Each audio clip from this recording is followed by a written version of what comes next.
Welcome to the Enchanted Library, where we turn the pages of books, beautiful and old, living and magical. It's time to curl up, get cozy, and join us on an adventure.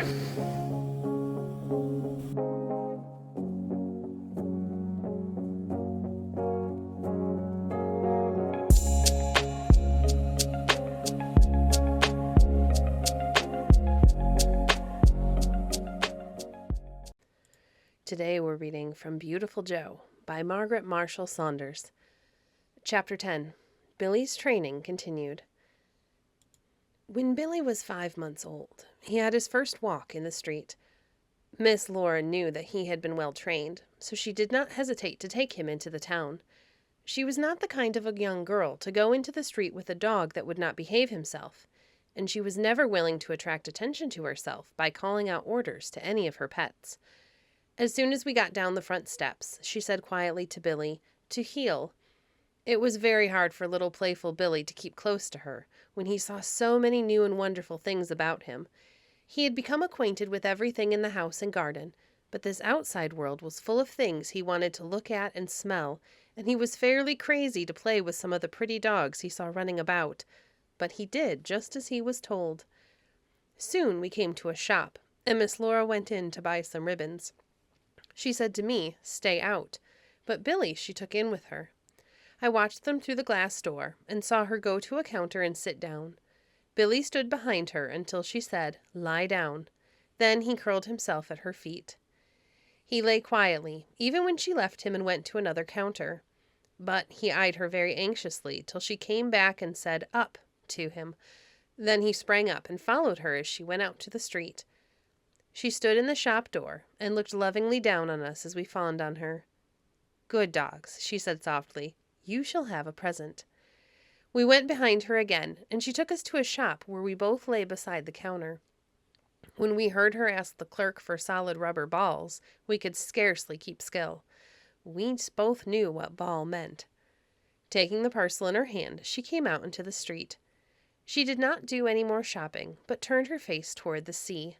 She was going to give us a nice walk along the beach, although it was a dark, disagreeable, cloudy day when most young girls would have stayed in the house. The Morris children never minded the weather. Even in the pouring rain, the boys would put on rubber boots and coats to go out to play. Miss Laura walked along, the high wind blowing her cloak and dress about, and when we got past the houses, she had a little run with us. We jumped and frisked and barked till we were tired. Then we walked quietly along. A little distance ahead of us were some boys throwing sticks in the water for 2 Newfoundland dogs. Suddenly a quarrel sprang up between the dogs. They were both powerful creatures, and fairly matched as regarded size. It was terrible to hear their fierce growling, and to see the way in which they tore at each other's throats. I looked at Miss Laura. If she had said a word, I would have run in and helped the dog that was getting the worst of it. But she told me to keep back and ran on herself. The boys were throwing water on the dogs and pulling their tails and hurling stones at them, but they could not separate them. Their heads seemed locked together, and they went back and forth over the stones, the boys crowding around them, shouting and beating and kicking at them. "Stand back, boys," said Miss Laura. "I'll stop them." She pulled a little parcel from her purse, bent over the dogs, scattered a powder on their noses, and the next instant the dogs were yards apart, nearly sneezing their heads off. "I say, missus, what did you do? What's that stuff? Ooh, it's pepper," the boys exclaimed. Miss Laura sat down on a flat rock and looked at them with a very pale face. "Oh, boys," she said, "why did you make those dogs fight? It is so cruel. They were playing happily till you set them on each other.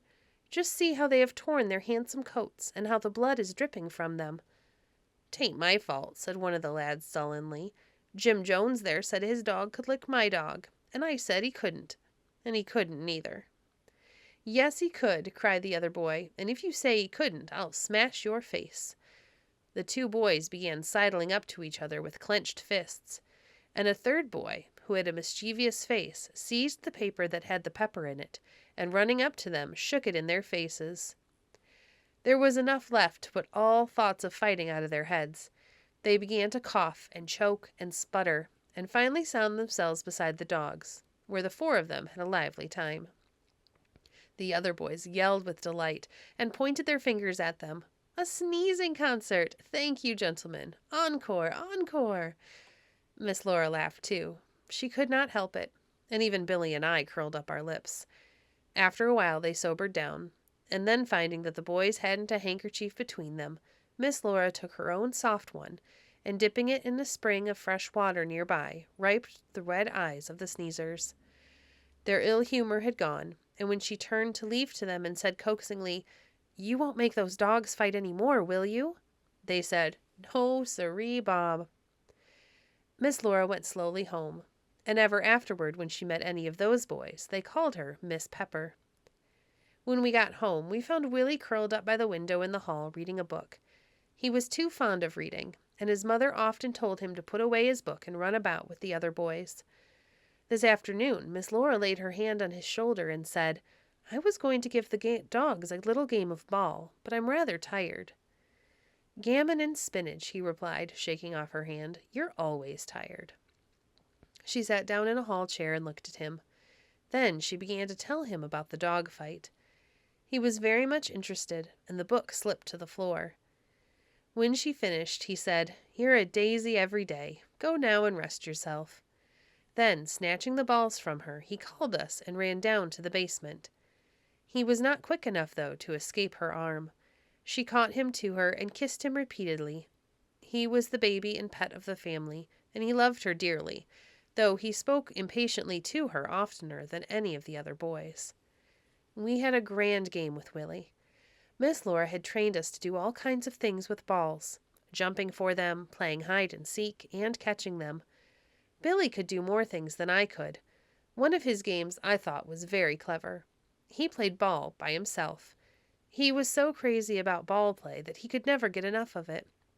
Miss Laura played all she could with him, but she had to help her mother with the sewing and the housework, and do lessons with her father, for she was only 17 years old and had not left off studying. So Billy would take his ball and go off by himself.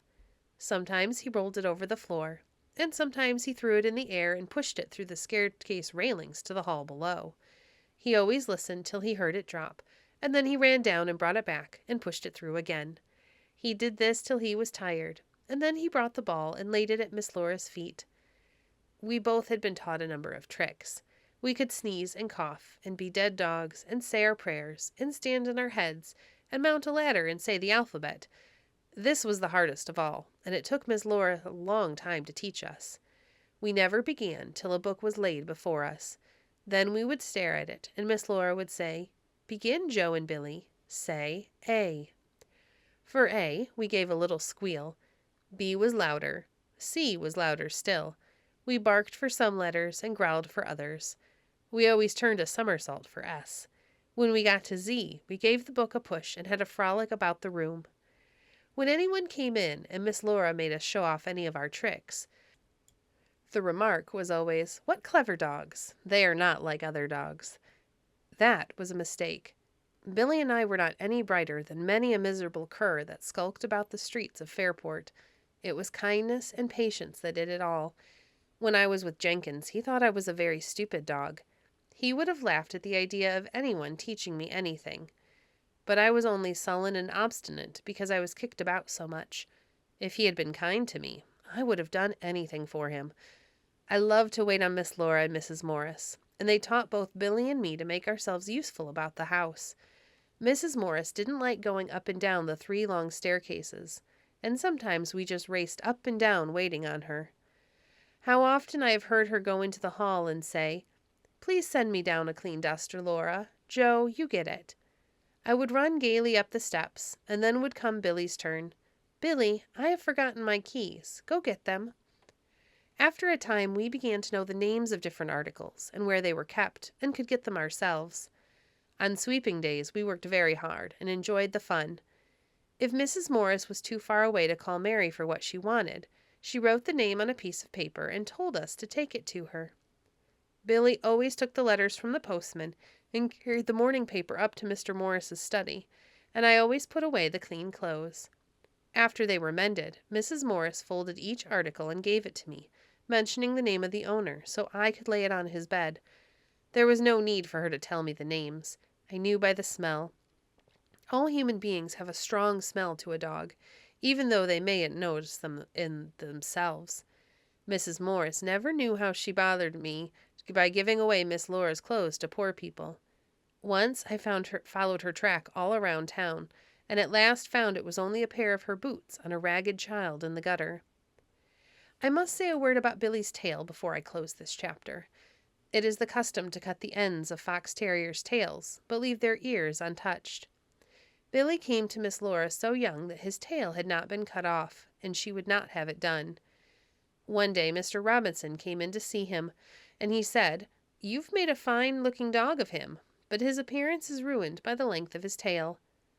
"Mr. Robinson," said Mrs. Morris, patting little Billy, who lay on her lap, "don't you think that this dog has a beautifully proportioned body?" "Yes, I do," said the gentleman.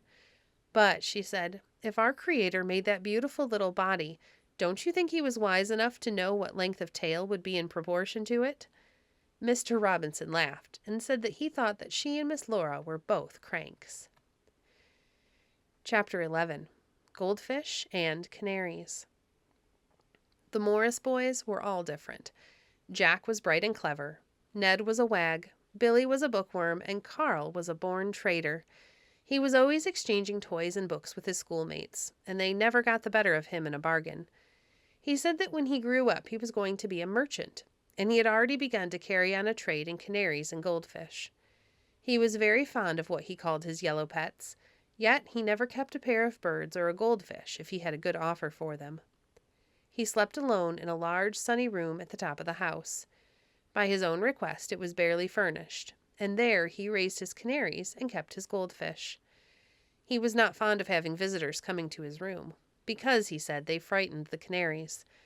After Mrs. Morris made his bed in the morning, the door was closed, and no one was supposed to go in till he came from school.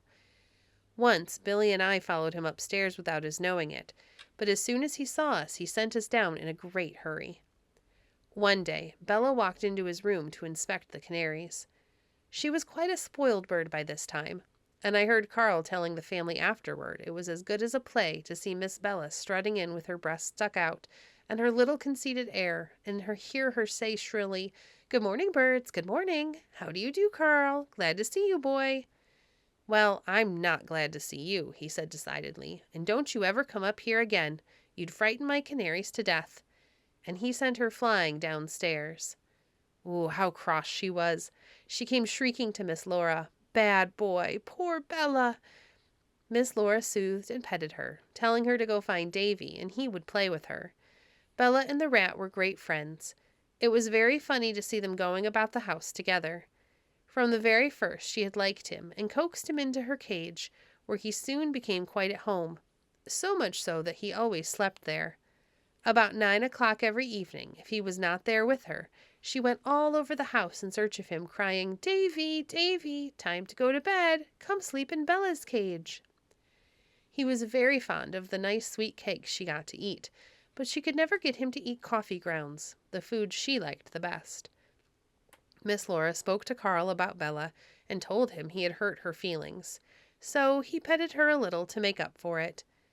Then his mother told him that she thought he was making a mistake in keeping his canaries so much to themselves.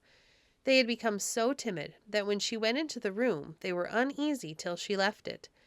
She told him that petted birds or animals are sociable and like company, unless they are kept by themselves, when they become shy.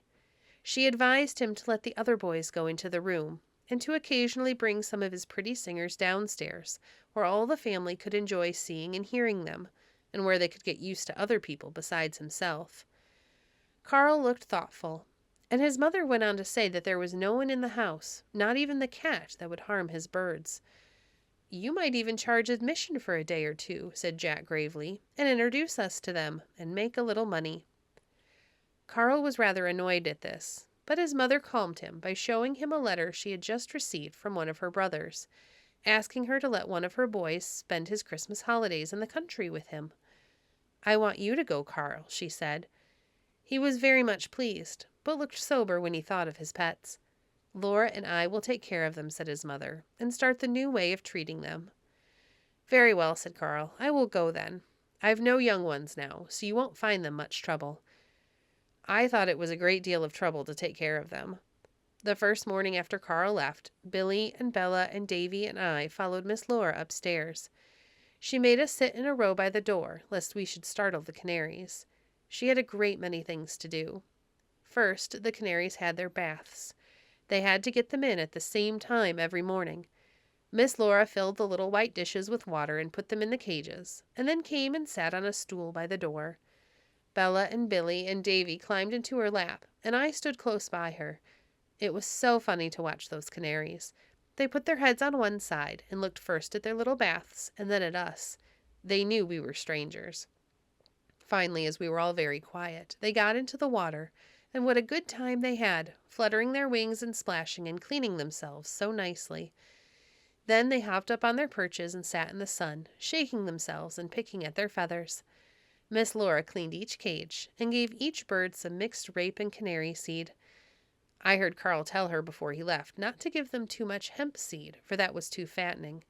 He was very careful about their food. During the summer, I had often seen him taking up nice green things to them: celery, chickweed, tender cabbage, peaches, apples, pears, bananas, and now at Christmas time he had green stuff growing in pots on the window ledge. Besides that, he gave them crumbs of coarse bread, crackers, lumps of sugar, cuttlefish to peck at, and a number of other things. Miss Laura did everything just as he told her, but I think she talked to the birds more than he did. She was very particular about their drinking water, and carefully washed out the little glass cups that held it. After the canaries were clean and comfortable, Miss Laura set their cages in the sun and turned to the goldfish. They were in large glass globes on the window seat.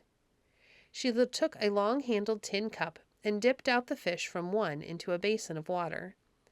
Then she washed the globe thoroughly and put the fish back, and scattered wafers of fish food on top. The fish came up and snapped at it, and acted as if they were glad to get it. She did each globe, and then her work was over for one morning. She went away for a while, but every few hours through the day she ran up to Carl's room to see how the fish and canaries were getting on. If the room was too chilly, she turned on more heat, but she did not keep it too warm, for that would make the birds tender. After a time, the canaries got to know her, and hopped gaily around their cages, and chirped and sang whenever they saw her coming. Then she began to take some of them downstairs, and let them out of their cages for an hour or two every day. They were very happy little creatures, and chased each other about the room, and flew on Miss Laura's head, and pecked saucily at her face as she sat sewing and watching them. They were not at all afraid of me or Billy, and it was quite a sight to see them hopping up to Bella. She looked so large beside them. One little bird became ill while Carl was away, and Miss Laura had to give it a great deal of attention. She gave it plenty of hemp seed to make it fat, and very often the yolk of a hard-boiled egg, and kept a nail in its drinking water, and gave it a few drops of alcohol in its bath every morning to keep it from taking cold. The moment the bird finished taking its bath, Miss Laura took the dish from the cake, for the alcohol made the water poisonous. Then vermin came on it, and she had to write to Carl to ask him what to do. He told her to hang a muslin bag full of sulphur over the swing, so that the bird would dust down on its feathers. That cured the little thing, and when Carl came home, he found it quite well again. One day, just after he got back, Mrs. Montague drove up to the house with a canary cage carefully done up in a shawl. She said that a bad-tempered housemaid, in cleaning the cage that morning, had become angry with the bird and struck it, breaking its leg. She was very much annoyed with the girl, and had dismissed her, and now she wanted Carl to take her bird and nurse it, as she knew nothing of canaries. Carl had just come in from school. He threw down his books, took the shawl from the cage, and looked in. The poor little canary was sitting in a corner. Its eyes were half shut, one leg hung loose, and it was making faint little chirps of distress. Carl was very much interested in it.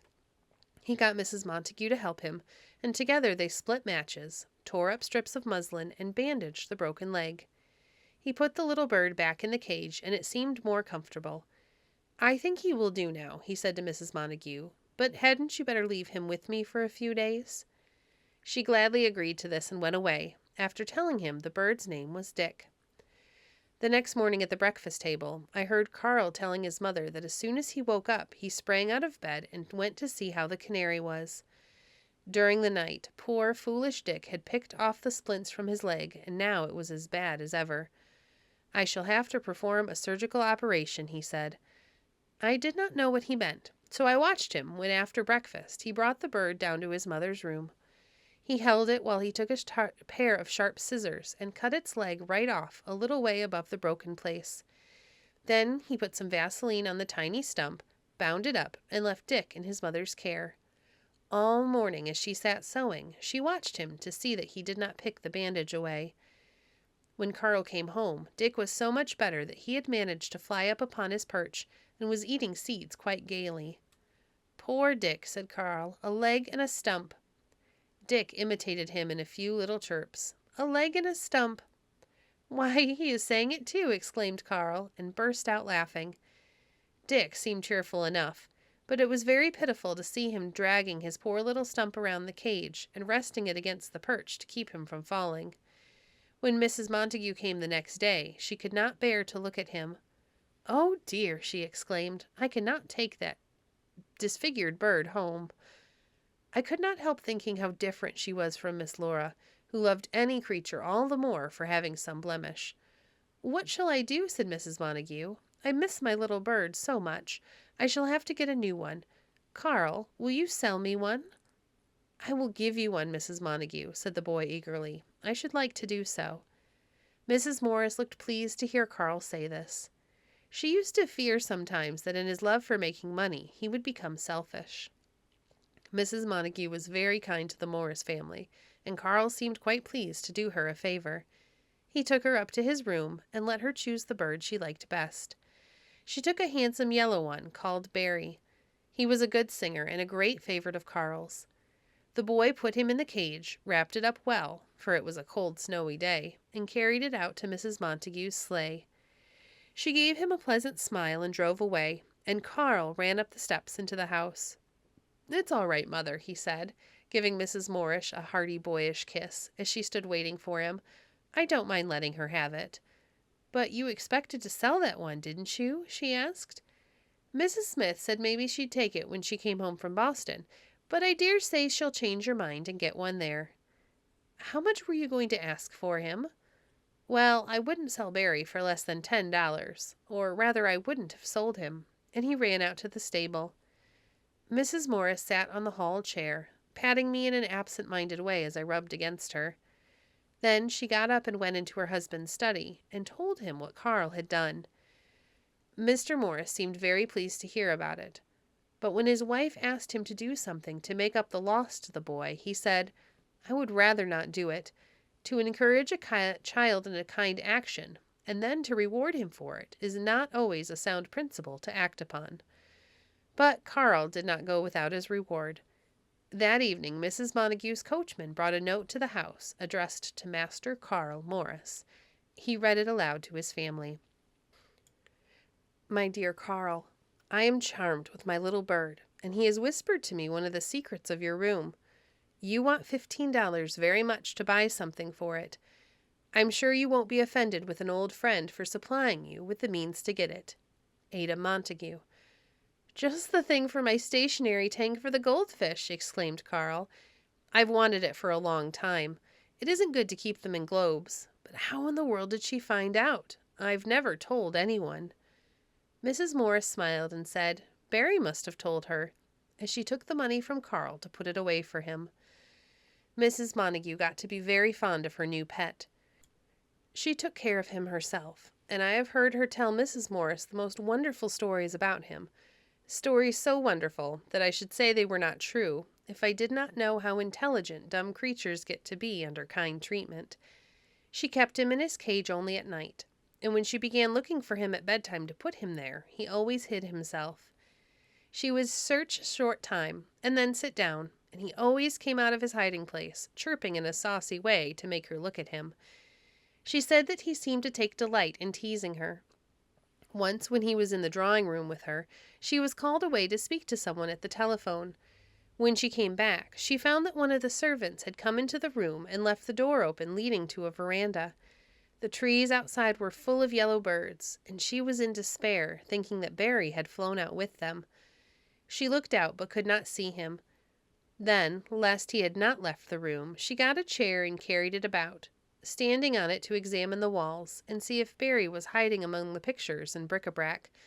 But no Barry was there. She at last sank down exhausted on a sofa. She heard a wicked little peep, and looking up, saw Barry sitting on one of the rounds of the chair she had been carrying about to look for him. He had been there the whole time. She was so glad to see him that she never thought of scolding him. He was never allowed to fly about the dining room during meals, and the table maid drove him out before she set the table. It always annoyed him, and he perched on the staircase watching the door through the railings. If it was left open for an instant, he flew in. One evening before tea, he did this. There was a chocolate cake on the sideboard, and he liked the look of it so much that he began to peck at it. Mrs. Montague happened to come in and drove him back to the hall. While she was having tea that evening with her husband and little boy, Barry flew into the room again. Mrs. Montague told Charlie to send him out, but her husband said, "Wait, he is looking for something." He was on the sideboard, peering into every dish and trying to look under the covers. "He is after the chocolate cake," exclaimed Mrs. Montague. "Here, Charlie, put this on the staircase for him." She cut off a little scrap, and when Charlie took it to the hall, Barry flew after him and ate it up. As for poor little lame Dick, Carl never sold him, and he became a family pet. His cage hung in the parlor, and from morning till night his cheerful voice was heard, chirping and singing as if he had not the trouble in the world. They took great care of him. He was never allowed to be too hot or too cold. Everyone gave him a cheerful word in passing his cage, and if his singing was too loud, they gave him a little mirror. He loved this mirror and often stood before it for an hour at a time.